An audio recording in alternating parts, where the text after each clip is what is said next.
बिस्मिल्लाहिर्रहमानिर्रहीम।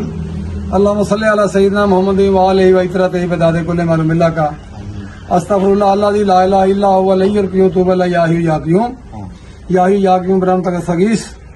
अज असी अपने पीर मुर्शद हज़रत अबू अनीस मोहम्मद बरकत अली लुधियानी कौंसल अजीज के दरबारे आलिया की हाज़री वास्ते असीं हाज़र होए।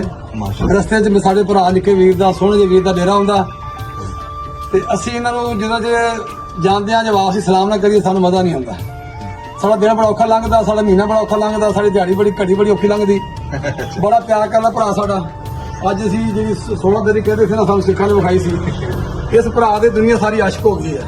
तो मैं मेरे भी मेरा तो निक्का वीर आ ते अल्लाह ताला इन्होंने बहुत ज्यादा इज्जत दी। अल्लाह ताला ने बहुत ज्यादा परम रखा मेरे भरा का, गल्लां करन भी जानदा, सुनाउण भी जानदा, करन परम अल्लाह ताला ने इन्ना किस बंदा रखा है कि असीं पसमानदा इलाके तहसील आसमपुर मतलब तहसील आसमपुर जो जिले बहालपुर की रियासत जाके सब तो पसमानदा इलाका है। टिब्बियां चोट के आन के इस बंदे नूं सल्यूट करदे असीं।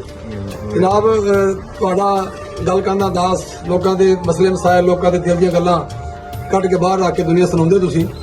मैनूं बड़ी खुशी होंदी है, मैं बड़ा फख्र महसूस करना। मैं भरा एक तुहानूं अगे दावत दे गया तो बार बार दुनिया मेरे पिछे पै गई। जो तुहाडे मैं वीडियो पैदा तुहाडी बनदी आ, लोग कहंदे ने कि कम अज कम तुसीं हुण साडे कोल लै के आओ। रोज़े तो बाद इंशाअल्लाह प्रोग्राम बनेगा, वादा कर लिया साडा ते इन्हां नूं जल्दी है, इन्हां ने लाहौर जाना। इन्हां दी बड़ी मेहरबानी, सानूं 10 मिनट टाइम दिता।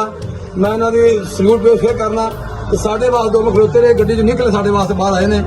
मैं बेहद मशकूर इस भरा दा।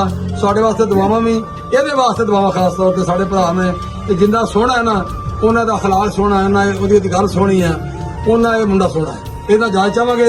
अल्लाह